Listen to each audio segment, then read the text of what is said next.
बड़ी मजेदार कथा। जब भगवान शिव ने माता पार्वती को बताया मनुष्य के भाग्य के विषय में। हर हर महादेव मित्रों। एक बार माता पार्वती ने भगवान शिव से बड़े ही जिज्ञासु भाव से प्रश्न किया, प्रभु, क्या मनुष्य का भाग्य पहले से ही तय होता है या उसे बाद में कर्मों द्वारा बदला भी जा सकता है? भगवान शिव मुस्कुराए और बोले, हे पार्वती, इस रहस्य को समझने के लिए मैं तुम्हें एक कथा सुनाता हूँ। उसे ध्यान से सुनो, क्योंकि उत्तर उसमें ही छिपा है। भगवान शिव आगे कहते हैं, हे देवी पार्वती, मैं ही आदि हूँ और मैं ही अंत हूँ। मृत्यु भी मेरे बिना अधूरी है, क्योंकि मैं ही उसका अधिपति हूँ। जीवन का अंतिम सत्य मृत्यु है, और काल जिसे तुम समय कहते हो वह मेरी ही आज्ञा से हर प्राणी को ग्रस्त करता है। हे देवी, इस सृष्टि में कोई भी काल को नहीं हरा सका। मनुष्य कितना भी चालाक, बुद्धिमान या शक्तिशाली क्यों ना हो, जब उसका समय आता है तब वही होता है जो नियति ने पहले ही लिख दिया होता है। समय, स्थान और परिस्थिति, ये तीनों मिलकर भाग्य को मूल रूप देते हैं, और जो होना होता है वह होकर ही रहता है। आगे भगवान शिव कहते हैं, हे देवी पार्वती, एक बार की बात है, पृथ्वी लोक पर एक अत्यंत तेजस्वी और धर्मनिष्ठ राजा राज करते थे, जिनका नाम था भगीरथ। वह न केवल पराक्रमी और न्यायप्रिय थे, बल्कि विद्या, विनय और प्रजा पालन में भी अद्वितीय थे। उनकी प्रजा उन्हें अपने पिता के समान मानती थी, और वे स्वयं प्रजा को संतान के समान स्नेह देते थे। राजा भगीरथ का एक विशेष नियम था कि प्रत्येक रात्रि वेश बदलकर नगर भ्रमण करते थे, ताकि जनता के सुख दुख को नजदीक से समझ सके। एक ऐसी ही रात जब गगन में तारे मंद पड़ने लगे और अमृत बेला का स्पर्श वातावरण में खुलने लगा, राजा भ्रमण करते हुए नगर के अंतिम परिक्रमा मार्ग की ओर बढ़े। उसी मार्ग के किनारे पर एक घना जंगल आरंभ होता था। तभी उनकी दृष्टि एक नवयुवक लकड़हारे पर पड़ी, जो कंधे पर कुल्हाड़ी लिए जंगल की ओर बढ़ रहा था। वह एक ऊंचे वृक्ष पर चढ़कर लकड़ी काटने लगा था कि तभी अचानक जंगल की नीरवता को चीरता हुआ एक विशाल और भयानक रीछ यानी भालू दौड़ता हुआ वहां आ पहुंचा। यह देखकर राजा एक पेड़ के पीछे चुपचाप छिप गए, लेकिन राजा ने देखा कि वह रीछ भी उसी वृक्ष पर चढ़ने लगा जिस पर वो नौजवान लकड़हारा लकड़ी काटने के लिए चढ़ा था। उस रीछ को पेड़ पर इतनी तेजी से चढ़ते हुए देखकर राजा आश्चर्यचकित रह गए। उन्होंने सोचा, यह कैसे संभव है? इतना भारी भरकम प्राणी वृक्ष पर कैसे चढ़ सकता है? क्योंकि सामान्य रीछ कभी वृक्ष पर नहीं चढ़ता, लेकिन यह तो किसी अद्भुत शक्ति से चढ़ रहा था। उधर जब उस नौजवान लकड़हारे ने रीछ को अपनी ओर तेजी से आता देखा, तो डर के मारे उसके हाथ पांव फूल गए। भय से कांपते हुए उसके हाथ से वृक्ष के टहनी छूट गए और वह धड़ाम से जमीन पर गिर पड़ा। जैसे ही वह गिरा, उसी क्षण उसके प्राण पखेरु उड़ गए। अब जब वह भयानक रीछ पेड़ के नीचे उतरा, तो अचानक वह देखते ही देखते एक सुंदर स्त्री का रूप धारण कर लिया और पास ही स्थित एक कुएं के पास जाकर बैठ गया, मानो वो किसी का इंतजार कर रही हो। राजा भगीरथ यह सब देखकर भीतर तक हिल गए थे। उन्हें अपनी आंखों पर विश्वास नहीं हो रहा। उनकी सारी थकान, सारा आलस्य और नींद एक क्षण में उड़ गए, क्योंकि उन्होंने अपनी आंखों से देखा था कि कैसे वह भयानक प्राणी एक स्त्री में बदल गया। अब उनका मस्तिष्क अनेक प्रश्नों से घिर चुका था। राजा ने ठान लिया कि मैं इसका पीछा करूंगा और जानूंगा कि यह रहस्य क्या है। वे दूर खड़े होकर उस स्त्री पर दृष्टि टिकाए देख रहे थे कि अब वह क्या करती। थोड़ी ही देर बाद राजा के दो सिपाही, जो रात्रि गश्त पर थे, वहां से गुजर रहे थे। संयोग की बात यह थी कि वे दोनों सगे भाई थे। जब छोटे भाई की दृष्टि उस कुएं के पास बैठी स्त्री पर पड़ी, तो उसे देखते ही वह उसके रूप पर मोहित हो गया और वह बोला, भैया, वह जो सुंदर कन्या वहां बैठी है ना, उसे देखते ही मेरे हृदय में प्रेम जाग उठा है। मेरा मन कहता है कि वही मेरे योग्य वधू है। मैं उसी से विवाह करना चाहता हूँ। बड़े भाई ने जब उसकी बात सुनी तो उसने भी कन्या की ओर देखा और वह भी उसी क्षण उसके सौंदर्य पर मोहित हो गया। बड़ा भाई भी बोला, अरे छोटे, बड़े भाई के होते हुए तू कैसे विवाह कर सकता है? मैं तुझसे बड़ा हूँ और मुझे भी उससे प्रेम हो गया है, इसलिए विवाह तो मैं ही करूंगा। तब छोटा भाई बोला, भैया, लेकिन पहले मैंने उसे देखा है, इसलिए विवाह का अधिकार मेरा है। अब दोनों भाई आपस में विवाद करने लगे। तभी बड़े भाई ने समझदारी दिखाते हुए कहा, हम दोनों व्यर्थ झगड़ रहे हैं, क्यों ना हम इस लड़की से ही पूछ लें कि वह हम दोनों में से किसे पसंद करती है। वह जिससे विवाह करना चाहे हम दोनों उसे स्वीकार कर लेंगे। ऐसा विचार कर दोनों भाई उस सुंदर कन्या के पास पहुंचे। बड़े भाई ने पूछा, हे सुंदरी, आप कौन हैं और यहाँ क्या कर रहे हैं? तब उनके पूछने पर वो स्त्री मधुर स्वर में बोली, मेरा नाम रूपा है, मैं पास ही के गांव में रहती हूँ। मैं अपने पति की तलाश में इस जंगल में भटक रही हूँ। फिर छोटा भाई बोला, क्या हुआ, हमें बताओ, तुम्हारा पति कहाँ है? हम दोनों मिलकर उसको खोजने में तुम्हारी मदद करेंगे। तब रूपा ने हल्की सी मुस्कान के साथ शर्माते हुए कहा, अरे नहीं, अभी तो मैं कुंवारी हूँ। मैं एक योग्य वर की तलाश में निकली हूँ और इस संसार में मेरा कोई नहीं। एक माँ थी, वह भी कुछ दिनों पहले चल बसी। इस पर छोटा भाई उत्साहित होकर बोले, वाह, कितना सुंदर संयोग है। हम दोनों भाई भी अविवाहित हैं। यदि तुम चाहो तो हम दोनों में से किसी एक से विवाह कर सकती हो। तब मुस्कुराते हुए उस लड़की ने कहा, मुझे तो आप दोनों ही पसंद है।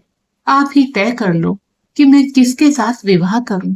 तब बड़े भाई ने कहा, हम दोनों भी इसी उलझन के साथ तुम्हारे पास आए हैं, अब क्या करें? तब उस लड़की ने कहा, ठीक है, इसका निर्णय मैं ही कर देती हूँ।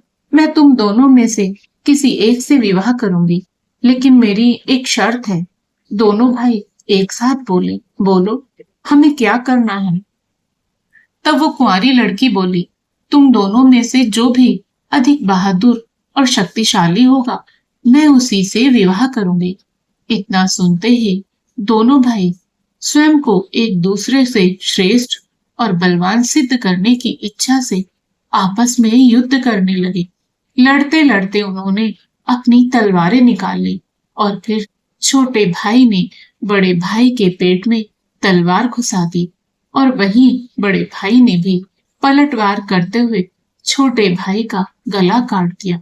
इस प्रकार तड़प तड़प कर दोनों भाइयों ने अपने ही हाथों से प्राण गंवा दिए। तभी वह लड़की जोर से हंसने लगी और वहां से उठकर घने जंगल की ओर चल दी। वहीं दूसरी ओर राजा को एक और गहरा सदमा लगा। उन्होंने सोचा, इस स्त्री ने क्या कर दिया? यह तो कोई छलावा थी। अब वह आगे क्या करेगी, मुझे देखना चाहिए। ऐसा सोचकर राजा भी कुछ दूरी बनाकर गुप्त रूप से उसके पीछे चल दिए। भगवान शिव कहते हैं कि हे पार्वती, अब सूर्य भगवान पूरी तरह उदय हो चुके थे, किंतु राजा भगीरथ एक रीछ के वृक्ष पर चढ़ने और फिर एक सुंदर कन्या के रूप में बदल जाने की विचित्र घटना को अपनी आंखों से देखकर भीतर तक हिल चुके थे। अब उन्हें न भूख का ध्यान था, न प्यास का, न ही राजपाट का। उन्हें तो केवल उस रहस्यमय लड़की के विषय में जानने की तीव्र जिज्ञासा थी। राजा उस सुंदर स्त्री का पीछा करते हुए सावधानी पूर्वक लगभग 2 कोस दूर तक आ गए। अब आगे जो हुआ उसने राजा के आश्चर्य की सभी सीमाएं तोड़ दी, क्योंकि देखते ही देखते वही स्त्री अब फिर अपना रूप बदलकर एक जहरीले नाग में बदल गई और वह नाग बहुत तेजी से रेंगता हुआ आगे बढ़ने लगा। कुछ ही दूर एक नदी बह रही थी। वो नाग नदी किनारे पहुंचा और राजा की आंखों के सामने ही नदी में कूद पड़ा। नदी में एक नाव चल रही थी जिसमें 10 लोग सवार थे। वो नाग उसी नाव की ओर बढ़ा। राजा भगीरथ किनारे खड़े होकर यह सब देख रहे थे। नाग के नाव में कूदते ही उसमें अफरा तफरी मच गई। लोग डर के मारे अपनी जान बचाने के लिए नाव से पानी में कूदने लगे। इस भगदड़ में नाव भी पलट गई और जो लोग तैरना जानते थे वे किसी तरह नदी से बाहर निकल आए, लेकिन जो तैरना नहीं जानते थे वे डूबकर अपनी जान गंवा बैठे। थोड़ी ही देर बाद वो नाग नदी से बाहर निकला और किनारे किनारे आगे बढ़ने लगा। राजा भगीरथ उसका पीछा करते रहे। फिर कुछ दूर जाने पर राजा को एक और आश्चर्य हुआ। वह नाग अब एक बार फिर अपना रूप बदल चुका था। अब वह एक वृद्ध गरीब ब्राह्मण के वेश में था। राजा ने सोचा, इस रहस्यमय प्राणी के विषय में जानकारी लेने का यही उचित समय है, क्योंकि इस समय वह एक वृद्ध ब्राह्मण के रूप में था। इसलिए राजा ने सोचा, अब मुझे इससे कोई खतरा नहीं होगा, मैं इसके पास आसानी से पहुंच सकता हूँ। यही सोचकर राजा शीघ्रता से उस रहस्यमय ब्राह्मण की ओर बढ़ने लगे। राजा तो उसके छलावे और रहस्यमय चालों का पहले से ही पीछा कर रहे थे। अब वह तेज कदमों से चलते हुए उस ब्राह्मण के पास पहुंचे। उन्होंने हाथ जोड़कर विनम्रता से उस ब्राह्मण को प्रणाम किया। उस वृद्ध ब्राह्मण ने भी हाथ उठाकर अभिवादन स्वीकार किया और उन्हें आशीर्वाद दिया।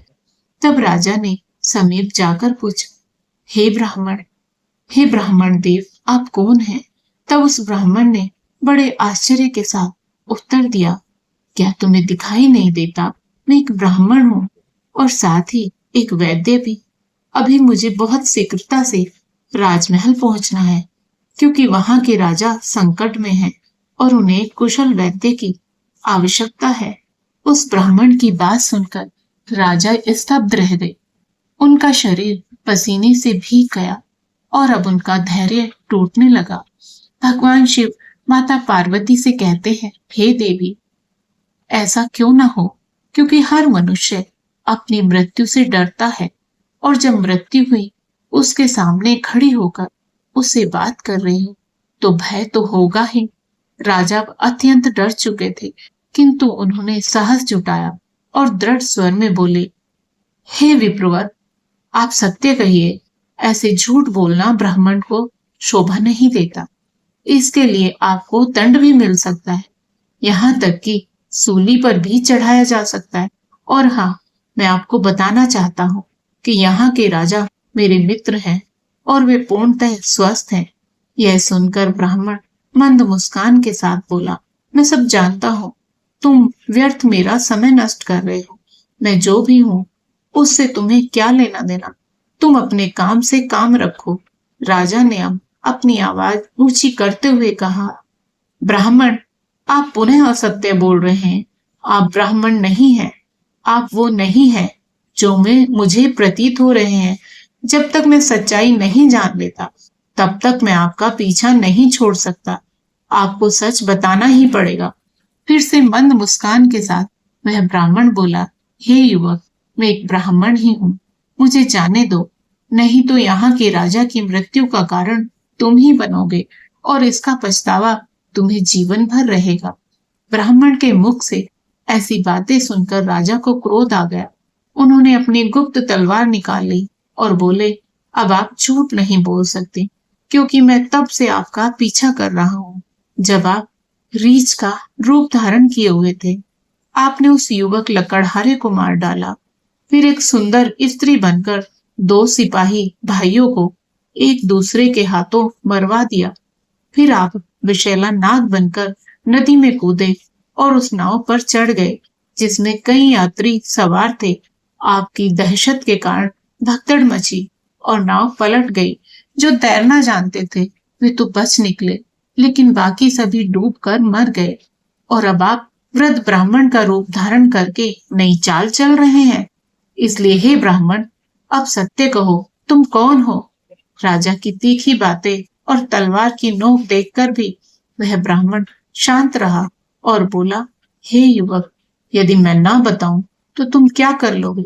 राजा ने तलवार को उसके और निकट कर लिया और बोले, अब तुम परिणाम भुगतने के लिए तैयार हो जाओ, क्योंकि अब तुम कई लोगों की हत्या करने के दोषी हो। इसलिए तुम्हें राज दरबार में प्रस्तुत कर सूली पर चढ़ाया जाएगा। तुम नहीं जानते कि यह सम्राट भगीरथ का राज्य है, जो एक न्यायप्रिय और प्रजावत्सल राजा है। तुम यहाँ से जीवित वापस नहीं जा सकते, इसलिए तुम्हारी भलाई इसी में है कि अपने असली रूप में आओ और अपनी सच्चाई मुझे बताओ। भगवान शिव कहते हैं, हे देवी पार्वती, राजा की ऐसी बातों को सुनकर वह वृद्ध ब्राह्मण जोर जोर से ठहाके लगाकर हंसने लगा और बोला, हे राजन, मैं जानता हूँ कि यह नगरी सम्राट भगीरथ की है और जो एक महान प्रतापी और धर्मनिष्ठ राजा है, और मैं यह भी जानता हूँ कि वह तुम ही विश्वविख्यात सम्राट भगीरथ। किंतु अब तुम भी एक बात जान लो, तुम मुझे नहीं मार सकते, बल्कि एक दिन ऐसा आएगा जब मैं ही तुम्हें मरने के लिए विवश कर दूंगा। अब तो राजा के होश ही उड़ गए। ब्राह्मण की इस प्रकार की बात सुनकर राजा भगीरथ के हाथों से तलवार छूटकर नीचे गिर गए। वे हाथ जोड़कर चुप हो गए और मन ही मन सोचने लगे, जिसने इस रूप में भी मुझे पहचान लिया वह कोई साधारण मानव तो हो नहीं सकता। तभी राजा विनम्र होकर बोले, हे ब्राह्मण, अब जब आपने मुझे पहचान ही लिया तो कृपा करके यह भी बताइए कि आप वास्तव में कौन है। तब वह ब्राह्मण बोला, हे राजन, किसी ने सत्य ही कहा है कि संसार में 4 हट सबसे बलवान होते हैं, राजहट, बालहट, स्त्री हट और योग हट। जब तुम राजा हो इसलिए राजहट पर अड़े हो। अब तुम बिना मेरी सच्चाई जाने रह ही नहीं सकते, यह भी मैं जानता हूँ। इसलिए अब ध्यान से सुनो कि मैं कौन हूँ और मैं तुम्हारी राजधानी में क्यों आया हूँ। तब उस वृद्ध ब्राह्मण ने बताना आरंभ किया और कहा, हे राजन, अब तुम्हें मैं अपनी पहचान बताता हूँ। मेरा नाम काल है। तुम जानते हो कि संसार में जितने भी प्राणी जन्म लेते हैं उनकी मृत्यु निश्चित होती है, इसलिए इस धरती को मृत्यु लोक कहा जाता है। जब कोई प्राणी माता के गर्भ में आता है तो उसी समय उसका भाग्य लिखा जाता है। नियति के अनुसार आत्मा शरीर में प्रवेश करती है और वह जीवित होता है। उसी क्षण उसकी मृत्यु का समय, स्थान और कारण भी विधाता द्वारा निश्चित कर दिया जाता है। जब किसी प्राणी की मृत्यु का समय आता है तो भगवान शिव ही धर्मराज को इसकी सूचना देते हैं, क्योंकि सभी प्राणियों की मृत्यु का निर्णय शिवजी के पास ही होता है। धर्मराज शिवजी से आज्ञा प्राप्त कर मुझे यानी काल को आदेश देते हैं कि अब जाओ और उस प्राणी के प्राण हर लो। तब मैं मृत्यु लोक में आता हूँ, क्योंकि मुझे पहले से ही पता होता है कि किस प्राणी की कब, कहाँ और कैसे मृत्यु होगी।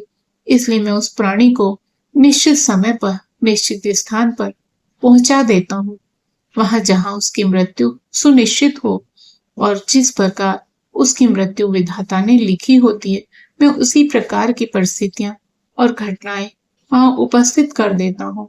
इसलिए हे राजन सुनो, उस लकड़हारे को मैंने नहीं मारा था। तब राजा ने आश्चर्य से पूछा, हे विप्रवर, आप ये कैसे कह सकते हैं? मैंने स्वयं अपनी आंखों से देखा है कि उस लकड़हारे की मृत्यु का कारण आप ही बने थे। तब ब्राह्मण यानी काल ने कहा, हाँ, कारण तो मैं ही बना था, लेकिन सांसारिक लोग तो यही समझते हैं कि लकड़हारा पेड़ से गिरकर मरा, जबकि वह तो मेरी योजना का हिस्सा था। उसकी मृत्यु पेड़ से गिरकर होनी निश्चित थी, इसलिए मुझे वह रूप धारण करना पड़ा। सोचो, अगर मैं असल में वृद्ध होता तो क्या कभी पेड़ पर चढ़ पाता? उसी तरह जो 2 सिपाही मरे, उनकी मृत्यु एक दूसरे के हाथों होनी तय थी, इसलिए मुझे यह सुंदर स्त्री बनना पड़ा। फिर जो लोग नाव में डूबकर मरे, उनकी मृत्यु जल में डूबने से होनी निश्चित थी, इसलिए मैंने एक भयानक नाग का रूप धारण किया, जिससे वे सभी अपनी मृत्यु तक पहुंचे। हे राजन, अब आप समझ ही गए होंगे कि मैं कौन हूँ और आपकी नगरी में क्यों आया हूँ। समय, स्थान और परिस्थिति, यह तीनों ही एक प्राणी की मृत्यु में मुख्य भूमिका निभाते हैं। राजा गंभीर हो गए और बोले, हे विप्र, आपने मुझे जो ज्ञान दिया उसके लिए मैं आपका आभार व्यक्त करता हूँ, लेकिन मेरे मन में एक और प्रश्न है। आपने थोड़ी देर पहले कहा था कि इस नगर के राजा की मृत्यु होने वाली है, किंतु मैं तो आपके सामने ही जीवित खड़ा हूँ। तत्काल मृदु स्वर में बोले, हे राजन, मृत्यु तो हो चुकी है। वो तुम्हारे छोटे भाई चित्रांगद की थी, जो तुम्हारी अनुपस्थिति में राजगद्दी पर बैठा था। शत्रु राज्य के एक गुप्तचर ने उस पर बाण चला दिया, और क्योंकि तुम्हारे राज्य के नियमों के अनुसार तुम्हारी अनुपस्थिति में वही राजा माना जाता है जो गद्दी पर बैठा हो, इसलिए मृत्यु राजा की ही मानी गई, और तुम यहाँ मेरे साथ व्यर्थ की उलझनों में उलझे पड़े हो। भगवान शिव कहते हैं, हे देवी पार्वती, जब राजा भगीरथ को यह ज्ञान हुआ तो वे बहुत दुखी हुए और सोचने लगे, मैंने यह क्या कर दिया। तब ब्राह्मण रूपी काल ने कहा, हे राजन, यह सब तो पूर्व निर्धारित था। तुम तो केवल इस नाटक के एक पात्र हो। जो होना होता है वह होकर ही रहता है। अब शोक करने से कुछ नहीं बदलेगा। तुम्हारी आयु अभी शेष है। अब तुम लौट जाओ और अपना राज्य संभालो। तब राजा बोले, हे यमदूत, मुझे क्षमा करें क्योंकि मैं आपको पहचान नहीं सका। लेकिन अब मैं एक अंतिम प्रश्न पूछना चाहता हूँ। क्या आप मेरी मृत्यु के विषय में बता सकते हैं? तब ब्राह्मण मुस्कुराते हुए बोले, पूछो राजन, मैं तुम्हारी शंका दूर कर दूंगा। तब राजा बोले, क्या आप मुझे यह बता सकते हैं कि मेरी मृत्यु कब होगी? तब यमदूत ने कहा, नहीं, एक सामान्य व्यक्ति के लिए यह बात जब तक गुप्त रहती है तभी तक वह इस संसार में विलीन होकर जी सकता है, अन्यथा वह मृत्यु से पहले ही पल पल तड़प तड़प कर मरता है, क्योंकि चिंता और चिता में कोई अंतर नहीं है। चिता तो केवल एक ही बार शव को भस्म करती है, किंतु चिंता हर पल मन और शरीर को जलाती है। लेकिन राजा के घोर हठ करने के कारण ब्राह्मण ने कहा, हे राजन, जिस प्रकार से तुमने मेरे साथ रहकर दूसरों की और अपने छोटे भाई की मृत्यु के विषय में सुनकर भी धैर्य नहीं छोड़ा, उससे मुझे प्रतीत होता है कि तुम एक ज्ञानी और धैर्यवान पुरुष हो। इसलिए मैं तुम्हें तुम्हारी मृत्यु के विषय में बताता हूँ। हे राजन, ध्यान पूर्वक सुनो। तुम्हारी मृत्यु आज से ठीक 1 वर्ष बाद सूली पर चढ़ने से होगी, और विशेषता यह है, मृत्यु इस नगरी के भीतर तुम्हारे अपने राजमहल में ही घटित होगी। तुम इस मृत्यु को प्रसन्नता पूर्वक स्वीकार करना। इतना कहकर वह ब्राह्मण एक चील का रूप धारण कर वहां से उड़ गया, और दूसरी ओर राजा अपने महल लौटकर अपने छोटे भाई चित्रांगद का अंतिम संस्कार करते हैं और राज्य का कार्य को पुनः व्यवस्थित रूप से संभालने लगते हैं। धीरे धीरे वे यमदूत के साथ हुई सारी घटनाओं को भूलने लगते हैं। इसी तरह 6 महीने बीत जाते। फिर एक रात अचानक राजा घबरा कर नींद से उठ जाते हैं। उन्हें मृत्यु की आहट महसूस होने लगती है। इस पर भगवान शिव कहते हैं, हे देवी, मनुष्य चाहे जितना भी निडर क्यों न हो, परंतु जब उसे अपनी मृत्यु का पूर्वाभास हो जाए तो वह उससे बचने के लिए कोई ना कोई उपाय अवश्य ही ढूंढ निकालता है। राजा ने भी ऐसा ही किया। अगली सुबह राजा दरबार में अपने मंत्रियों से कहते हैं, हे मंत्रियों, एक भविष्यवाणी के अनुसार आज से ठीक 6 महीने बाद मेरी मृत्यु मेरे ही महल में सूली पर चढ़ाने से होगी। अतः आपको लोग कोई ऐसा उपाय खोजे जिससे यह मृत्यु टाली जा सके। कुछ समय बाद एक प्रमुख मंत्री ने सुझाव दिया, महाराज, यदि हम राज्य भर से सभी नुकीली वस्तुओं जैसे सूली, भाले, चाकू, कटार आदि का पूर्णतः बहिष्कार कर दें और उन्हें राजनगर से बाहर निकाल दें, तो शायद आपको सूली पर चढ़ाया ही न जा सके। मंत्री की यह सलाह राजा को और अन्य सभासदों को भी पसंद आती है और वे वैसा ही करते हैं। राजा भगीरथ अब थोड़े शांत हो जाते हैं, किंतु मृत्यु का भय उनके भीतर अब भी जीवित रहता है।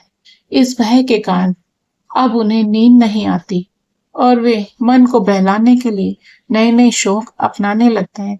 इसी तरह दिन बीतते हैं और वह दिन भी आ जाता है जिसके अगले दिन भविष्यवाणी के अनुसार राजा की मृत्यु होनी। अब राजा और भी अधिक व्याकुल हो जाते। उन्हें समझ नहीं आता कि क्या करें। वे सोचते हैं, क्यों ना आज की रात राजमहल से बाहर ही रहा जाए। हो सकता है यदि मैं महल में ना रहूं तो भविष्यवाणी झूठी साबित हो जाए। यह सोचकर वे मध्य रात्रि में एक गरीब भिखारी का वेश धारण कर चुपचाप महल से निकल पड़ते हैं और नगर की गलियों में घूमने लगते हैं। अब कई दिनों की नींद न लेने के कारण वे थक जाते हैं। तभी वे एक घर में चुपचाप घुस जाते हैं। वो घर एक दर्जी का था, जो राजा और रानी के विशेष वस्त्र सिलने का कार्य करता था। राजा उस घर में चुपचाप एक कोने में जाकर सो गए। अब रात्रि का अंतिम प्रहर बीत रहा था। राजमहल में किसी को यह ज्ञात नहीं था कि राजा कहाँ है, क्योंकि कई दिनों से वे अपने कक्ष से बाहर नहीं निकले थे। सब यही समझ रहे थे कि महाराज अभी भी अपने कक्ष में ही विश्राम कर रहे हैं। उधर उस दर्जी के घर में कुछ चोर आते हैं और राजा रानी के लिए सिल रहे बहुमूल्य राशि वस्त्र चुराकर भाग जाते हैं। जब अगली सुबह दर्जी को यह घटना पता चलती है, तो वह घर के कोने में से सो रहे उस व्यक्ति को, जो कि राजा थे किंतु भिखारी के वेश में थे, इसलिए दर्जी राजा को चोर समझ बैठता है। बिना पहचाने वे राजा को बांधकर सीधे राज दरबार में ले जाता है। अब राजमहल में राजा भगीरथ का पुत्र, जो अब युवावस्था में है, पिता की अनुपस्थिति में राजगद्दी पर बैठा था। उसने बिना जांच पड़ताल किए उस भिखारी को चोर मानकर सिपाहियों को आदेश दिया कि इसे सूली पर चढ़ा दो। यह सुनकर राजा चौंक कर उठ बैठते हैं। चारों ओर का वातावरण देखकर उन्हें समझ आ जाता है कि वे स्वयं ही अपने पुत्र के द्वारा दिए गए मृत्यु के आदेश में फंस चुके हैं। यह वह दिन था जिसकी भविष्यवाणी 1 वर्ष पहले ब्राह्मण ने की थी। राजा ने तुरंत दरबार में अपने मंत्रियों को सारा वृत्तांत बताया और कहा, मंत्री, हम एक धर्म संकट में हैं। ना तो मैं अपने पुत्र के आदेश का अपमान करना चाहता हूँ और ना ही मृत्यु का वरण करना चाहता हूँ। अब आप ही कोई उपाय बताइए। तब महामंत्री ने उस दर्जी को बुलाया और सभा को संबोधित करते हुए कहा, राजन, आपके आदेश की मर्यादा बनी रहे और महाराज के प्राण भी सुरक्षित रहे, इसके लिए हम इन्हें सूली के स्थान पर एक सुई की नोक पर बैठा देते हैं। इससे आदेश की पूर्ति भी होगी और किसी की मृत्यु भी नहीं होगी। यह बात सभी को उचित लगी। समय के अनुसार राजा को सुई की नोक पर बैठाया गया, परंतु होनी को कुछ और ही मंजूर था। जैसे ही राजा सुई की नोक पर बैठे, वह सुई उनकी पीठ में छुप गई। रक्त बहने लगा और वैद्य बुलाए गए, पर तब तक बहुत देर हो चुकी थी। धीरे धीरे राजा का शरीर शिथिल हो गया और वे वहीं तड़पते हुए अपने प्राण त्याग देते हैं। दोस्तों, भगवान शिव माता पार्वती से कहते, देवी, मनुष्य अपने भाग्य को चाहे जितना भी बदलने का प्रयास करे, किंतु जो विधाता ने पूर्व निर्धारित कर दिया है वह होकर ही रहता है। यही कारण है कि ईश्वर ने मनुष्य को भविष्य जानने का सामर्थ्य नहीं दिया, ताकि वह चिंता में न पड़कर वर्तमान को पूर्ण रूप से जी सके। अतः प्रत्येक जीव को अपने कर्म पथ पर अडिग रहना चाहिए, धर्म के नियमों का पालन करना चाहिए और हर क्षण को ईश्वर को समर्पित करके सत्य और श्रद्धा के साथ जीना चाहिए। यही मानव जीवन का सार है। तो मित्रों, यही थी सम्राट भगीरथ की वह चमत्कारिक और रहस्य से परिपूर्ण कथा, जो हमें यह अमूल्य संदेश देती है कि कोई भी प्रयास, कोई भी उपाय भाग्य को टाल नहीं सकता, क्योंकि जब काल आता है तो वह हर द्वार खोलकर भीतर प्रवेश करता है। आपको हमारी वीडियो पसंद आई हो तो हमारे चैनल को लाइक और सब्सक्राइब करें। कमेंट बॉक्स में हर हर महादेव अवश्य लिखें। राधे राधे।